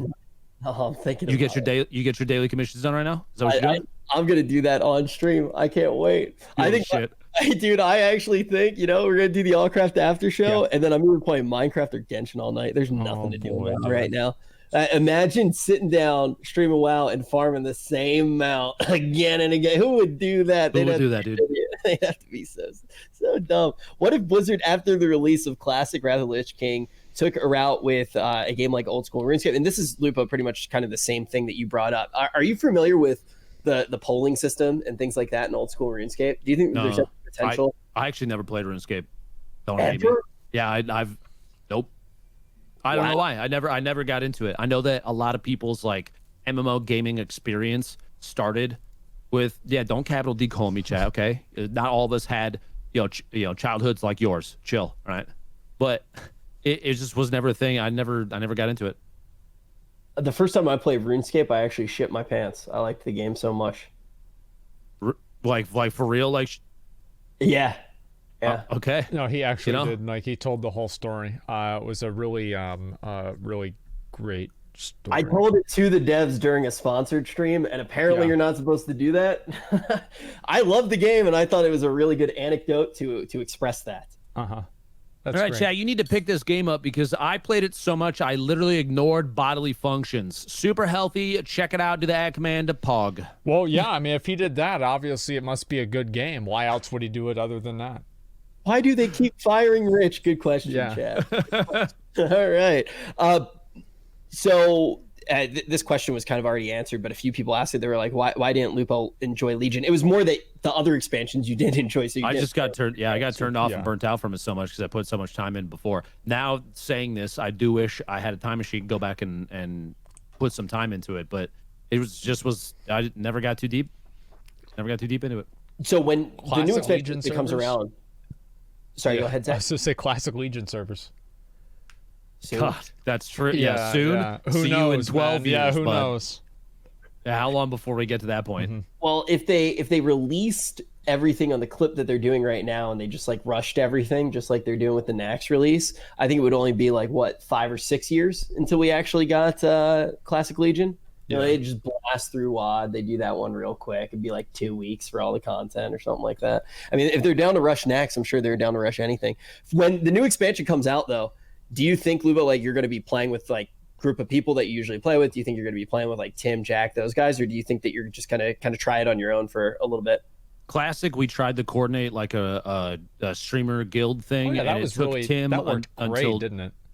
Dude, it took Tim until 2 minutes before launch to decide whether he's going Horde Alliance. I'm not doing that again. No offense to him, dude. I can't sit there and be like, so which side am I on? Is it going to be this? What's the plan? There's just so much indecision. And then he was milking that shit too. Did you ever see those streams where he would sit on stream for like an hour just chatting, talk? He's like, chat, I don't know which way to go. I don't know, guys. And then it could go either way. He did like a thing where like whoever the top dono is, wherever they tell him to go, that's the way he's gonna go. Like it was big brain marketing, but holy shit for everybody else. They're like, just pick a faction, bro, please. Dude, I didn't even know Tim during that time, and I went in his stream and subbed, and he was like, Rich, pal, yo, you going Alliance or Horde, buddy? He just like went off. Yeah, man. The endless back and forth trying to figure out what is going to happen. So my plan for Shadowlands, me and my buddies in college that started playing WoW together, those are the guys that I'm playing with that, which actually is really good because streaming has taken so much of my life. Call me a shitty friend or whatever, but there was a big period of time where I just didn't have time to do any of that because like how often are you going to get the opportunity to push your career as hard as you can for your family, that kind of thing. And so now that I'm way less popular and nobody watches me anymore, I can be friends with them.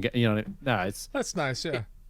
Now that they're more on your level. Well, if you think about it, everybody watches you compared to everybody else on Twitch because you're in all the ads. Yeah, that's right. That actually, wow. Okay. Never. Most watched streamer because of ads. Shit. There it is. That's true. Yeah, but hey, look, I totally get that, man. Like, my stream is actually the reason that I'm single. That's what happened to me. That's the reason. Yeah. That is totally because of my stream, which I do all the time. I feel like that's not the truth, but it is the truth. Like inside, there's a deep, dark secret that you have, Rich, that you're not sharing with us. What are you trying to say, brother? I wonder what that is. I don't know, man. What? Yeah. Some deep dark fantasy. That what's going on?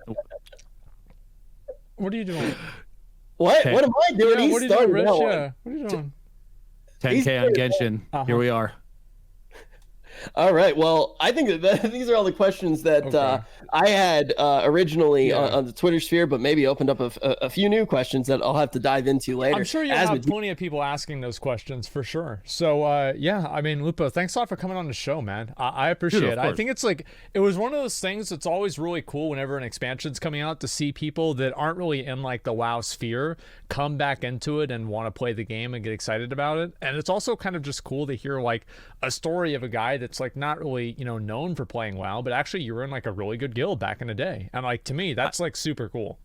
A lot of people like the meme and like I'm the Fortnite guy, and I mean I got Fortnite skateboards stuff behind me, but you look at the games that I played for the last 12 months, it's like 90% Tarkov, where you're shooting Russian guys and there's blood all over the walls. And like, it's just so funny to see the juxtaposition between what I got super popular for and what I'm playing right now and all the things that are in between. I think that one of the best things people can do, especially for you, bro. I'm just gonna say this, Asmon. Okay. You cannot lose your sanity playing WoW every damn day. Too late. You gotta spice it up. Your chat. Listen, they will agree with me. Maybe actually they might not. I don't know. But you got to try something else, dude. You got to spread your wings a little bit until Shadowlands, because the last thing that you want to do, because you're like for WoW streamers, you're like a top tier content creator on Twitch. I mean, across the board, you're like a top tier content creator just because of the nature of the stream.